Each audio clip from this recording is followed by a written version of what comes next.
Today I'm making brown sugar pecan brie bites. First I have a wheel of brie, next I'm going to use a peeler to peel the rind off.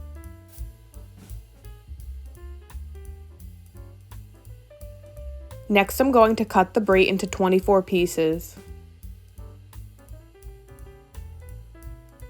Next I have a sheet of puff pastry on a cutting board. I'm going to cut the puff pastry into 24 pieces.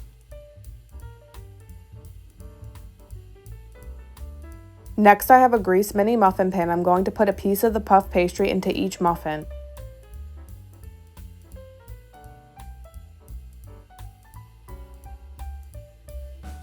Next I'm going to put a piece of brie cheese. Next I'm going to put a pecan on top of the brie.